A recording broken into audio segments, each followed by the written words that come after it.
Aitäh, Marika, väga sisuka ja väga, kuidas siis öelda, edasi jõudu andva sõnavõtu eest. Ja meie siin oleme nüüd valmis aruteluks, sest meie esimene plokk kannab meid siis läbi 2 aruteluringi. Kõigepealt on meil kaasa mõtlemas meiega õpetajad, rühmaõpetajad ning seejärel tulevad õppejuhid. Aga kui me aastaid oleme koos käinud kogemuslugusid kuulates ja üksteise kogemustest õppides, siis ma usun, et kõik varasevad konverentsid on justkui olnud väärtust loov vundament sellele erakordsele 2020-le.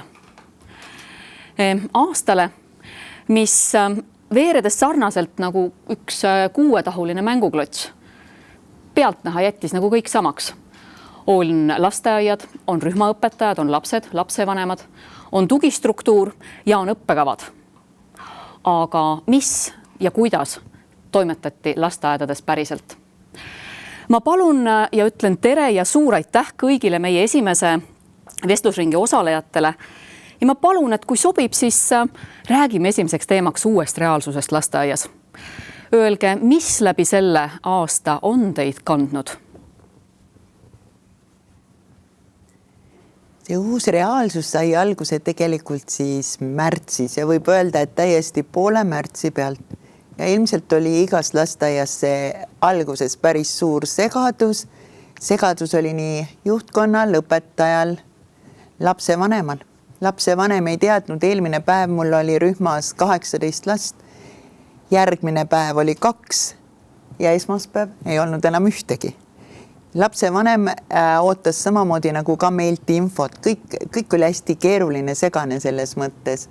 Aga ma tean, et osad Tallinna lasteaiad ja ka üle Eesti läksid täiesti kinni, aga meie lasteaed oli kogu aeg lahti. Kuna isegi 2 nädalat, kus oli nagu see kõige segansem aeg, jätkus meile üks laps, kes käis iga hommiku, tuli kell 8 lasteaeda ja oli iga päev lasteaias.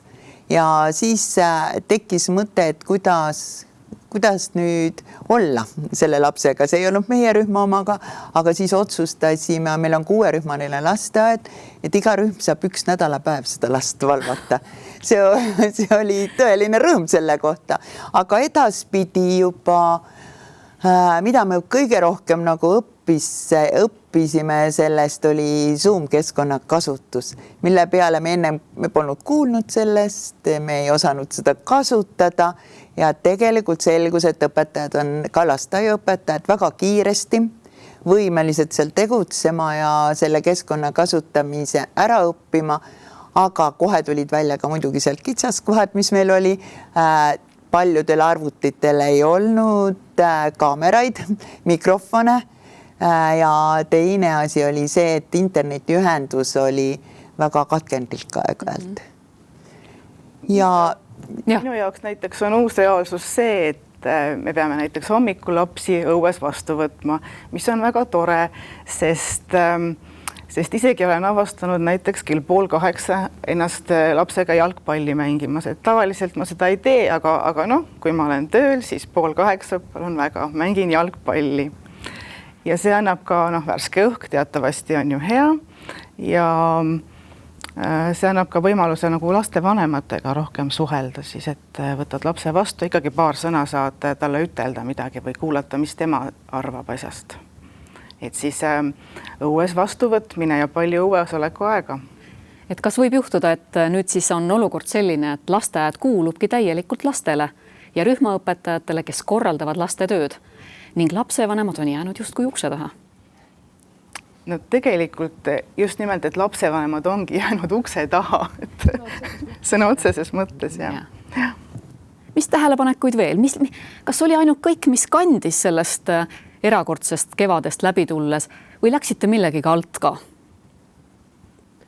Ma tahaksin praegu lisada seda, et see uus reaalsus on minu jaoks hetkel selline juba, ütleme selline nagu pool tänapäeva, et see märts-aprill andis nii hea õppetunni, et praegu on palju kindlam olla, et kui tuleb, siis tuleb, et ei ole hullu mitte midagi.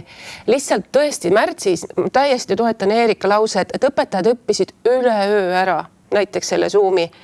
Mina töötan venekeelses lasteaias eesti keele õpetajana. Me õppisime ära ühe hommikuga oma venekeelsete kolleegidega ära, kuidas Zoomi kasutada ja hakkasime kohe lastega suhtlema ja tegema tegevusi Zoomis.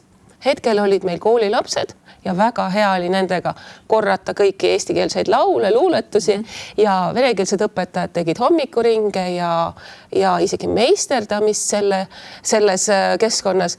Nii et hetkel nagu see uus reaalsus on õnneks juba nagu natuke tuttavam, et ei ole nagu midagi enam karta nii väga. Kevad oli tõesti korraks ehmatav. Ja, Kätlin, midagi omalt poolt? Ma lisaksin siia, et kui sul oli koolieelikute rühm, siis mul olid 3-4-sed, kellega me olime just sügisel alustanud seda meie tunde loomist ja üldse, et mis asi on aiarühm ja lasteaed. Ja ka meile oli täiesti ootamatu see, et me nüüd järsku oleme kõik 4 seina vahel kodus ja meie lapsed on ka kodudes kuskil kaugel. Ja ilmselgelt oli vaja siis taastada see kommunikatsioon, mille eest meile vanemad olid ääretult tänulikud, et me hoidsime seda lasteaia lähedust. Ka samamoodi viisime hommikuringid Zoomi ja kohtusime nendega ekraani vahendusel ja palusime ka oma erialaspetsialiste, kunsti, muusika, liikumisõpetajad, täiesti tehtav. Raamatukogu tunde viisime läbi laste joogasid, igasuguseid põnevaid, ka sai Volber kostümeerituna läbi viidud Zoomis, nii et kõik toimib. Ja mis me sellest kaasa võtsime ka täna, näiteks toimus isadepäeva üritus meil samamoodi Zoomis, nii et meil olid isad, emad kenasti lasteaias kohal rühmaruumis, lihtsalt seina peal seekord. Ja me oleme rääkinud sellest, et läbi tulemiseks on tõesti olnud kindlad teadmised, et kindlustunne, siis digitugi ja ilmselgelt ka sellised uued nüansid, millega pigem rõõmu tunda, eks? Kuulge, aga kas me millegi alt ka läksime? Kus õppetunnid on? Ma arvan, et see oli küll selline suur ootus võib-olla vanematele ja pinge, et nad tuleksid meiega meeletult kaasa. Et mina isiklikult tundsin küll, et nagu üldse haridusmaastikul justkui oli see, et hästi palju oleks vaja neid kaasata, võimalikult palju oli siis materjale jagada, et me ei oleks ometi õppekavast ja oma eesmärkidest maas. Aga siis mingi hetk käis selline klikk ära, et aga me ei saa neid vanemaid kodudes üle külvata selle materjali ja kõigega. Ja oluline oligi siis see sama kontakt lastega, need samad kõned ja vähendada neid töölehti, ülesande mahtu ja kõike muud. Ja palju rohkem kandis õpetajate enda loodud videod, kus olengi mina ja minu paariline ja meie teeme mingisugust peituse mängu või äraarvamist, matemaatikat, mis iganes. Et see mõjus palju paremini kui et vaadake siin, keegi kuskil on teinud mingi ägeda tegevused, kasutage, tehke, katsetage. Et ma arvan, et see on kindlasti üks suur õppimise koht meile. Sain ma õigesti aru, et see oli nüüd see moment, kus õpetaja võttis vastutuse ja kui ta sai ise vastutada ka selle video loomise või selle ülesande lavastamise eest, siis see oli justkui päris, ehk pärisem. Pärisem, ehedam. Et see oli ehedam, see oli midagi, kus vastutust oli kergem kanda. Mis tähelepanekuid veel? Ma pean kiitma oma venekeelseid lapsevanemaid. Kõik olid väga selle poolt ja kohe nagu lülitusid meie kutsele kaasa, et kui me kirjutasime neile näiteks, et konkreetselt mina, et iga teisipäev, iga neljapäev kell 11 saame kokku Zoomis, tooge palun mulle, andke mulle lapsi, siis tegelikult oligi niimoodi, et hommikuti nad ütlesid, et Zdravstvoi, Mariana, ja siis ütleb tere ja siis pandi mulle laps sinna helesinise ekraani taha ja siis oli selline tore nagu suhtlemine ja loomulikult, et me ei saa rääkida mingist väga suurest õppimise progressist, aga lastel oli oma sotsiaalne kontakt. Nad said ekraani taga kokku ja teate, kui tore oli vaadata. Nad vaatasid kuidagi nagu allapoole, ütlesid tere, privet, как dela, kuidas läheb, et lapsed nagu see rõõmustasid üksteise nägemise üle. Ma arvan, lastele see oli esimest korda niisugune kogemus näha 11 väikeses kastikese sees. Et selle üle nad olid nagu väga üllatunud ja ütleme ausalt, osa sellest minuga kontakttunnist möödus selle tähe all, et nad nagu imetlesid ja vaatlesid üksteist. No. Ja meil oli ka selliseid probleeme ka, et kui see Zoom teatud mõttes välja aitas, olid näiteks lastel sünnipäevad mitmed. Ja siis, kuna lapse jaoks on see sünnipäev, mida planeeritakse mitu kuud ja otsustatakse, kes kus on ja kuidas see toimub, eks ole, siis selgus, et nad ei saanud neid teha, kuna praegu muidugi teeks juba õues, aga kevadel oli ju reaalsus see, et me ei teadnud, kas õues ka võib kokku saada ju. Tegelikult me ei olnud sellest teadlikud ja siis nad ka õnnitlesid ja laulsid üksteisele Zoomis. Aga vanematega oli meil niimoodi, et alguses me ka natuke vist pingutasime üle, saatsime ka nagu ülesandeid rohkem ja tegelik olukord oli see, kellel olid ka koolilapsed kodus, kes ise tööd tegid. Neil tegelikult ei olnud aega nagu lastele ja lasteaialast sinna arvutisse ka enam panna. Ja samas me hakkasime ise ikka mõtlema ka, et niikuinii nad vaatavad hästi palju multikaid. Nad on nii palju meedias juba, et kas on nagu selles suhtes õige veel neid meediatunde teha ja siis me ei teinud. Me pigem andsime soovitusi näiteks, et joonistage ja tooge lasteaia postkasti mõni lihavõtte pilt või midagi sellist. Ma mõtlen, et iga lasteaed kindlasti ja iga rühm lahendas selle olukorra enda jaoks erinevalt. Me saime jälle töötajatega väga palju just koos olla tänu sellele ja nagu sellist õppekava arendada ja sellist asju rohkem teha. Loovus arenes. Meie palusime ka laste vanematele, et pange midagi kasvama. Ja siis oli nii tore, kuidas lapsed jälle tulid Zoomi ja näitasid, vaata, minul on juba selline till, minul on selline petersell. Ja endalegi üllatuseks me nägime ära meie laste koduloomad. Muidu me seda ju ei näe lasteaias igapäevaselt, koduloomi ei tooda lasteaeda. Aga Zoomis siis olid kõik need kassid olid siis sinna ekraani juurde tõstetud. Ja sellest arenes jälle selline tore vestlus lastega. Meil oli ka, et me nagu suunasime lapsi ja peresid rohkem õue, et oli vist selline, kas üle linna oli selline kevade märkamise fotojaht ja sealt tuli meeletult palju pilte ja siis sai neid nagu kokku miksitud ja siis jälle üles pandud, et just, et õue suunata neid ja seda loodust märkama ja sealt tuli tõesti väga ilusaid pärleid. Öelge palun mulle, kas sügiseks olid kõik need oskused ununenud? Või kombineerisite te ka kõiki neid teadmisi, millest kevadest tulid edasi selleks, et mitmekesistada oma arengukavasid ja arenguprogramme lastega? No ikkagi see videomaterjal ja teksti mingid töötlused ja asjad ja kõik see läheb ikkagi edasi kogu aeg praegu ka. Aga mul on teile nüüd küsimus, et õppejuhid on need, kes teie tööd korraldavad. Kuidas õppejuhtidega sellel reeglite rohkem, turbulentsel ja iga järgmine päev toob infot, isegi sama päev mitu korda. Kuidas selles süsteemis oli olla, läbi tulla ja mida sealt õppisite või kus on neid kohti, mida tahate välja tuua? Kui tohib, ma alustaks. Ma isiklikult tundsin, et see oli väga toetav, kuna väga selged juhised tulid juhtkonna poolt, et mida meilt oodatakse, mida me võiksime teha. Et meie juhi ootus oli, et me looksime lasteaia digitaalse blogi, kuhu me saaksime koondada kõik oma vahvad õppetegevused, ideed ja mängud, mis me oleme tegelikult juba aastaid ja aastaid läbi viinud ja rakendanud, aga lihtsalt ei jõua seda kuidagi kirja panna. Et nüüd meil lõpuks oli seda aega, et jätta endast jälg maha.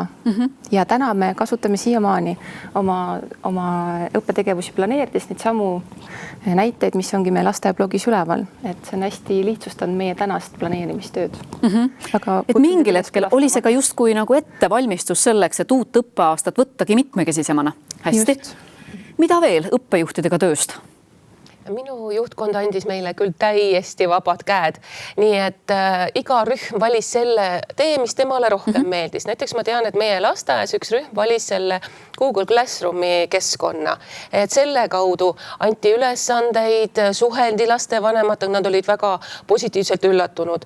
Meie valisime selle oma Zoomi, mis jälle meile sobis hästi, sest mul tuli praegu ka mul meenub, et me tegime isegi ühe lastevanemate koosoleku seal, et samamoodi nagu me hommikuti saime lastega kokku, nii oli meil siis üheks õhtuks pandud ka lastevanemate koosolek plaani. Nii et juhtkonna poolt oli täiesti vabad käed, me valisime selle, mis meile rohkem meeldis. Kas seda kartust ei olnud, et infot ja reegleid tuleb liiga palju peale ja see loovus läheb all kaduma? Ei, ma kindlasti mitte. Ei tundnud seda küll. Pigem meil oli just nagu selline hästi usalduslik suhe tegelikult tekkis juhtkonnaga ja juhtkond meil just planeeris selliseid, ütleme, väärtuskoolituse ja ka Tuuli Vellamaa tegi meile Zoomis koolituse sellise vaimse tervise hoidmisest ja me saime nagu sellist tuge juba rohkem juurde, mis oli ka hästi oluline. ja samas see info jagamine muidugi oli oluline ka. No meil ka oli ikkagi innustav juhtkonna suhtumine ja just see, et kuna hommikul nagu nähti kõiki õpetajaid ja kolleege ju hommikul õues, et siis ikkagi uuriti välja, et kuidas läheb ja et kuidas nagu paremini võiks ja mis te teete ja et hästi. Ja. Kuulge, aga räägime järgmiseks kogukonnast. Me oleme uues haridusstrateegias ka väga toonud välja ühe tegevuspõhimõttena seda kogukonnana koos kasvamist selleks, et olla õnneliku õppija teenistuses. Milliseid mõtteid ja võib-olla siis tähelepanekuid just edasiseks on sellest erakordsest aastast teil oma töölaualt jagada kõigile neile, kes meid kuulavad?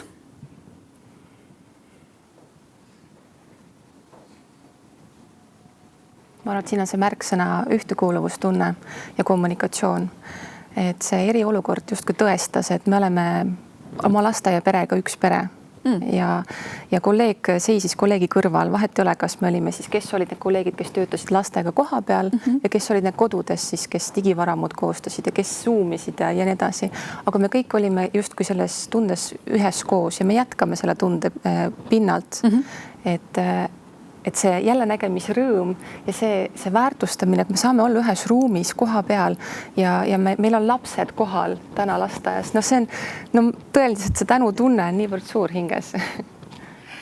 Ja ma kuulsin ka seda, et nüüd, kui lapsed on toas ja vanemad on õues, on ka, ma saan aru, laste tervena püsimine statistiliselt oluliselt kõrgemal.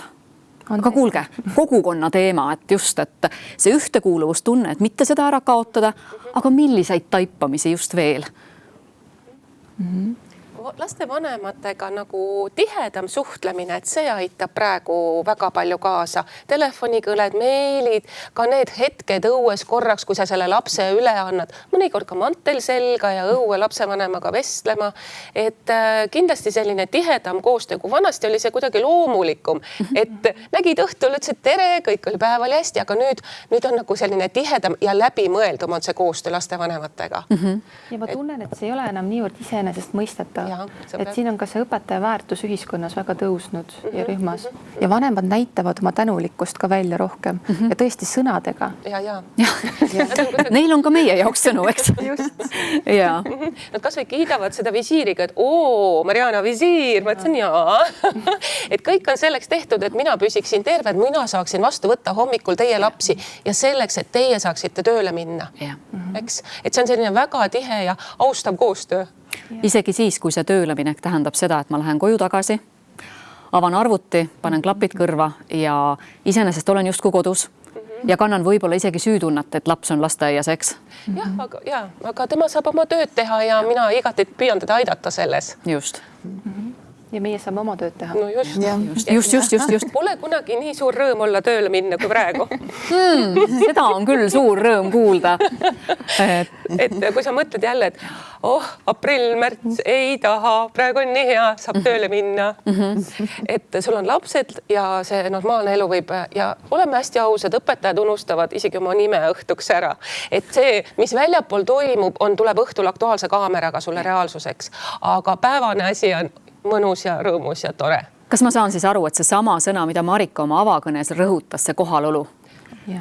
Kui me jõuame hoida kohalolu ja õpetajana vastutust selle tänase päeva ees, siis see ongi see piisav, millega kõik see rõõm ja loovus saab tekkida. Kuulge, kas kogukonnas oli midagi, kus lapsevanemad hakkasid kriitiliseks ka?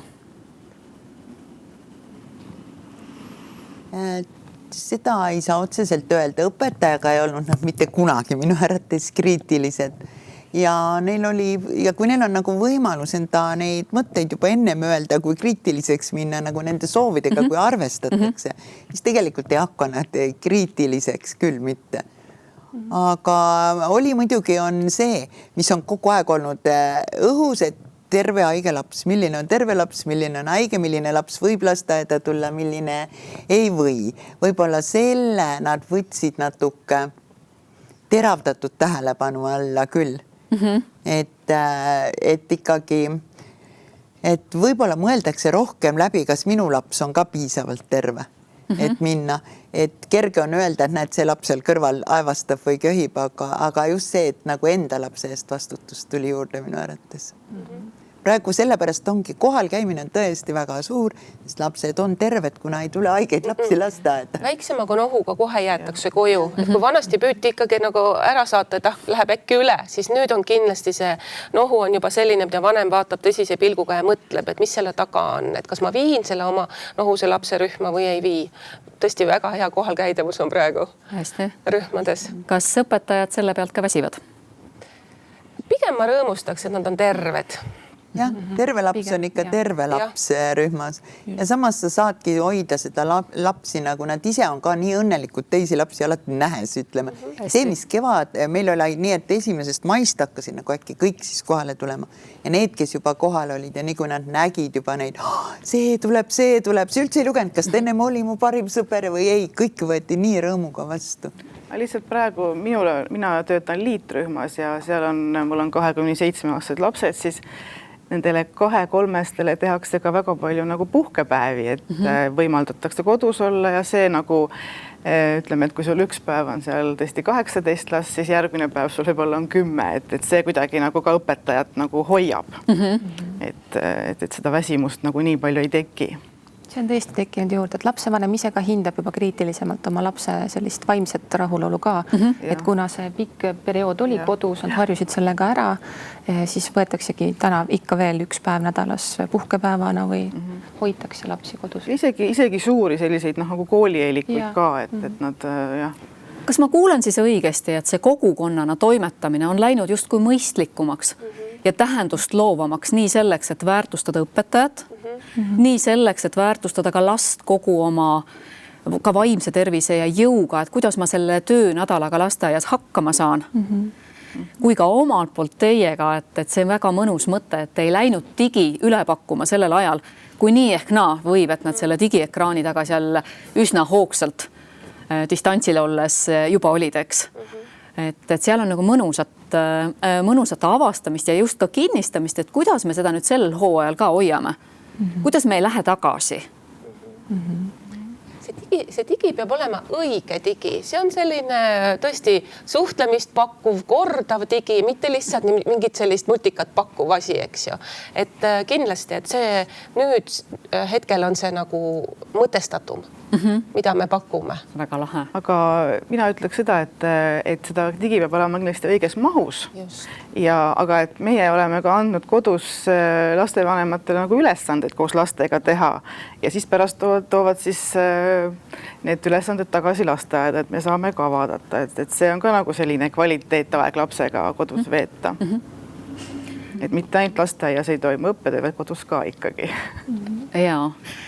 Kuulge, aga nüüd on siis väga tähtis küsimus, et kuidas teie arvates head rühmaõpetajad saavad lasteaiad senisest targemini ja tähendusrikkamalt minna edasi? Mis on teie soovitus? Mida teie soovitate oma kolleegide jõustamiseks, kes täna sadade kaupa meil helesinise ekraani teispool on ja meie käest nõuandeid võtavad? Mida teie soovitate? Mina tahaks soovitada võib-olla seda, et otsige endale sobivad digivahendid. See digivahend, mis õpetajale sobib ja mis talle meeldib, et ta kasutab seda siis ikka 100% ja rõõmuga. Ja seda tunnevad lapsed ja vanemad seal kodudes ka. Ma nii palju ütleksin, et kevadel võib-olla oli küll paar vanemat, kes ütlesid, et Mariana, et meie Zoomi ei tule, meil pole seda vaja. See on väga okei. See on austav suhtumine. Kui sina ütled, et sa ei soovi tulla, ära tule. Et võib-olla nad tegutsevad ise nii palju oma lapsega kodus ja ta ei soovi seda kontakti Zoomis. Palun väga austav suhtumine tekkis nagu õpetaja ja pere vahel. Et võis ka nii olla. Aga hetkel ma arvan küll, et leiab kindlasti selliseid nutikaid ja sobivaid vahendeid, et jälle ütleme selline kriisiaeg üle elada. No mina arvan, et praegu nii palju, kui neid lapsi kohal on praegu tõesti palju ja et nautida võimalikult seda koosoldud aega ja selles suhtes nautida, et mis lasteaia minu arvates kõige olulisem oskus, mida me õpime, ongi see suhtlemisoskus, sotsiaalne oskus, et nagu põhirõhk oleks sellele, et tähed suudab ka iga vanem selgeks õpetada, natuke lugema, aga seda rõõmu, et kuidas ma kaaslastega kohtun, kuidas ma suhtlen, et seda nagu muud ei saa, ja kuna põhitegevus on mäng, siis ma arvan, et kõik õpetajad laske nii palju mängida, kui need lapsed vähegi suudavad mängida. Kõike muud on lihtsam õpetada kui sotsiaalseid oskuseid. Ja mina arvan näiteks, et ka kui on mingi mure või et siis pöörduda oma kolleegide poole, et nemad alati aitavad, kas on seal digivahendid või mingi muu teema, et ikkagi meil on olemas ka tugispetsialistid, et nende poole pöörduda ja kui sulle endal ka on abi vaja. Kolleegid on väga hea ja võimas jõud. Kas teil kolleegide jaoks jätkus rohkem aega sellel ajal, kui te nüüd sellest eriolukorrast läbi tulite ja ennast uueks hooajaks valmis panite? Kindlasti. Tunduvalt rohkem. Ja rohkem aega jagus ka selliseks, ütleme näiteks koolikaardid, mis me kirjutame, olen ka erivanuseliste lasterühmete iga aasta ja arengukirjeldused, et meil oli nagu enda rühma meeskonnal ka rohkem aega koos olla, et kõik see läbi arutada. Muusikaõpetaja sai aidata enda nägemust, aspekte pakkuda, kui me arengukirjeldusi kirjutasime, just nimelt, et me kirjutasimegi see aasta arengukirjeldusi. Me ei täitnud lihtsalt arengutabeleid mingite ristidega. Need olid hoopis midagi muud, tunduvalt mõtestatumad asjad ja ka oma töö mõtestamine nagu tegelikult, miks me oleme lasteaias, mida me tahame üldse, milleks meie lasteaed on hea ja oluline, et see oli palju suurem selline. Just, et oli aega, tavaliselt meil ei ole aega. Aega oli. Ja. Ma olen väga nõus selle mõttega ja võib-olla lisaks, et lasta kanda ennast sellisel hoolivuse ja armastuse tundel ja jätta need hirmud selja taha ja usaldadagi iseennast ja oma kolleege ja oma pädevusi ja vajadusel neid arendada, täiendada ja lihtsalt märgatagi neid inimesi enda kõrval, kes on valmis ka toetama, et just see, et me oleme kõik selles koos ja me elasime kevade üle, me elame ka edaspidise üle, nii on. Ja ma kuulan, et just nimelt kollegiaalset koostööd väärtustades, iseennast väärtustades selleks, et teada, et ma võtan vastutuse, mis kanaliga ma olen sina peal, selleks, et see saab olla minu töövahend, mängu rohkem propageerides ja julgedes ka endale vist välja öelda, et meie koroona ja paradoks on see, et lasteaiad on läinud suutlikumaks ja tugevamaks peale seda. Kindlasti. Ja siia arutelu lõppu ma annan teile küsimuse, mis on väga loov ja siiras. Kui teie lasteaiast kirjutataks sellest turbulentsest 2020 raamat, siis mis oleks selle raamatu pealkiri? Väga hea küsimus. Mul tuli kohe ette kõikide võimaluste maa. Ma arvan, et meie lasteaed Delfiini raamatu pealkiri oleks palju erinevaid võimalusi. Sest rühmad kasutasid tõesti väga erinevaid võimalusi, erinevaid kanaleid, et suhelda lastega ja lastevanematega. Minul ka seostus natuke see enda lasteaia nimega ja ma paneks selle raamatu pealkirjaks Rännakuvabadus.